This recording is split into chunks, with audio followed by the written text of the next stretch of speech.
The SpaceX Starship is, right now, mankind's best hope for going to the planet Mars in our lifetime. The component that makes the Starship so suitable for this job is, of course, its incredible power. There's no doubt that a future Starship will have more than enough muscle to send both crews and large amounts of supplies on their way towards Mars. Going up is one thing, but what about landing on the Martian surface? We are talking about the most complicated move of the entire venture, the make-or-break moment. There's much more involved in figuring it out than you might think. This is how the SpaceX Starship will land on Mars. Let's establish right now that we are not all scientific geniuses or physicists. I'm definitely neither of those things, but luckily, we don't need to be experts to understand the basic principles behind interplanetary travel. So, we will keep this all at a really accessible level. Before we can talk about landing on Mars, we need to know how the Starship got there in the first place. What we always need to remember about space travel is that everything is constantly moving. Within the context of a planetary system, everything is orbiting around the Sun.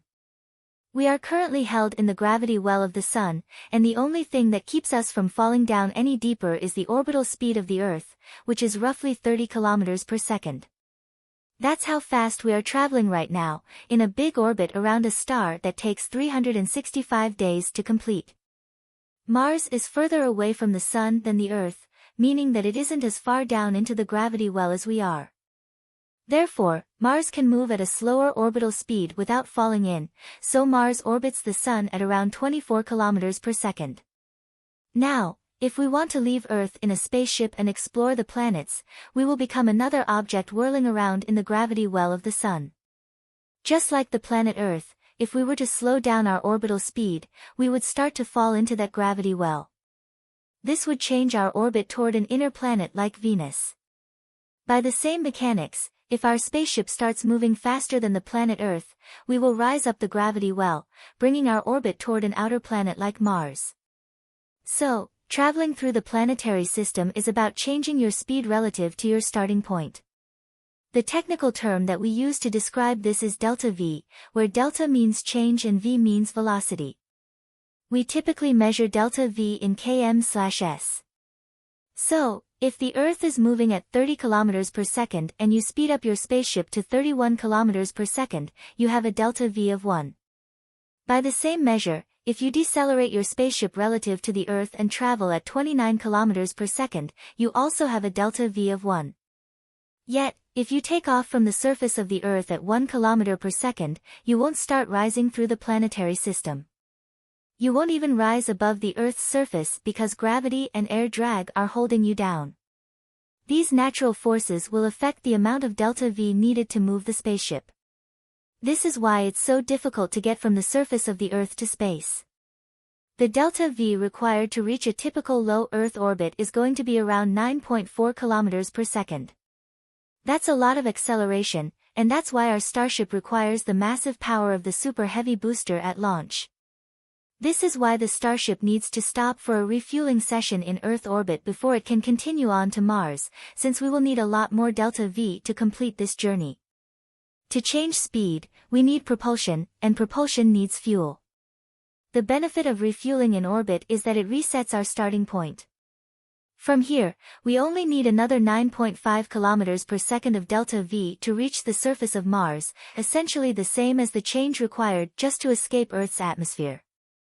However, there will be a big difference in the approach we take for the next leg of the journey because, while escaping the Earth was about speeding up, landing on Mars is going to require a lot of slowing down, and this can be just as challenging to achieve.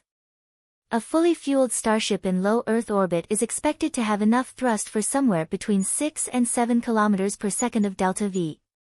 This is slightly short of our 9.5 kilometers per second needed to reach Mars, but that's okay because the same forces that made it so difficult to escape Earth's atmosphere, gravity and aerodynamic drag, will work to our advantage when we come in for a landing, effectively increasing the delta V capability of our Starship. So, here's how it will go down. Alright, we are in orbit around the Earth, but even a few hundred kilometers above the surface, we are still firmly caught in Earth's gravity well. The only thing keeping us up right now is speed. If the starship were to slow down at all, it would start falling back toward the Earth. By that same reasoning, if we do the opposite and speed up, we will continue to rise up into space. Because we are still so close to the Earth, we need a lot of delta V to fight against gravity. The ship must accelerate by 2.44 kilometers per second just to reach the height of geostationary orbit. Another 0.68 kilometers per second gets us to the height of the Moon. Now we're finally on the edge of the Earth's gravity well. The force of gravity is infinite, but the strength of attraction dissipates quite quickly as you move farther away. Now, all we need is another 0.9 kilometers per second of speed to escape the Earth's influence completely. From this point, drifting in the vacuum of space far beyond the Moon, we only need 0.39 kilometers per second of delta V to achieve our Earth-to-Mars transfer speed. This second leg of the journey has spent 3.6 kilometers per second of delta V, which is at least half of the potential energy in our starship, if not more. That means we don't have enough fuel left to successfully land on Mars using engines alone. And here comes the problem that we need to solve. All of the speed that we gain to escape Earth's atmosphere and gravity well has caused us to travel around the Sun at a significantly higher speed than the planet Earth, which was already moving at 30 kilometers per second to begin with.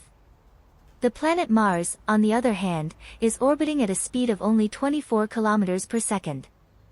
So, we are moving significantly faster than our target planet, which means that we are going to overshoot the planet Mars and end up stuck somewhere in the asteroid belt unless we start slowing down. After months of drifting through the vacuum of space, we need to execute our first deceleration burn. After flipping the Starship around and getting the Raptor engines back up to speed, we have to shave off 0.67 kilometers per second of speed to become captured in the gravity well of Mars. This is the first step in what's about to become a very rough ride.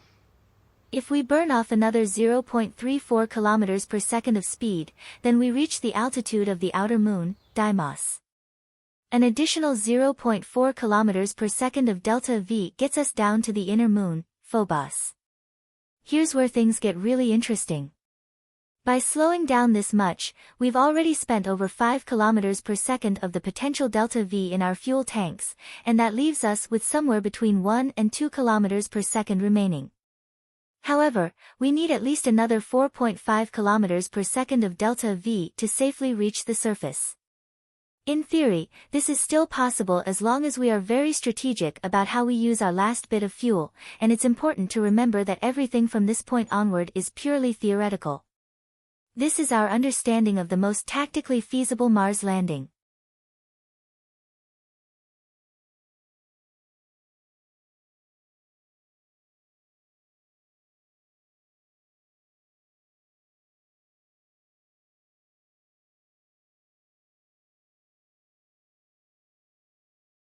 If we want to conserve as much fuel as possible for our landing burn, then we need to take advantage of some external forces to slow our ship down to a manageable speed. Approaching around low Mars orbit would use up most of our remaining fuel, so we probably shouldn't do that. In this case, we might be better served by inserting the ship into an elliptical orbit. So, instead of flying in a circle, we're moving in a pattern with a low spot, or perigee, near the planet and a high spot, or apogee, farther out into space. By using this maneuver, we can start to take advantage of both aerodynamic drag and Mars gravity to help slow us down. The Martian atmosphere is still very thin, but we'll take any help we can get. We can drop the perigee of our orbit down to where the ship actually dips into the upper atmosphere of the planet.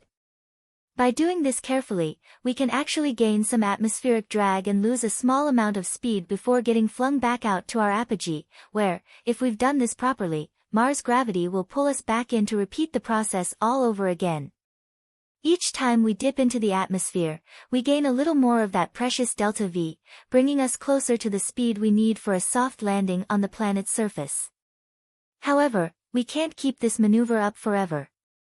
Eventually, we need to transition from a shallow dip to a full descent through the Martian atmosphere.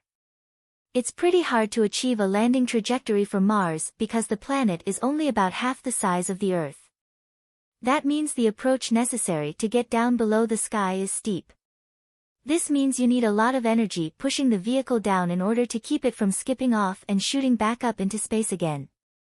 We have to save our engines until the last moment to ensure a controlled landing.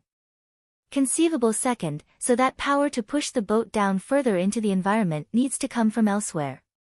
This is the reason the first SpaceX plan for an interplanetary vehicle framework in 2016 had a streamlined lifting body in the upper stage. Starship is much more modest than its predecessor, so it doesn't require as much streamlined power, but the procedure is still essentially similar. On its conclusive move, Starship is really going to flip over and come into the air topsy-turvy, so that is with the stomach and tail faced up and the nose pointed down.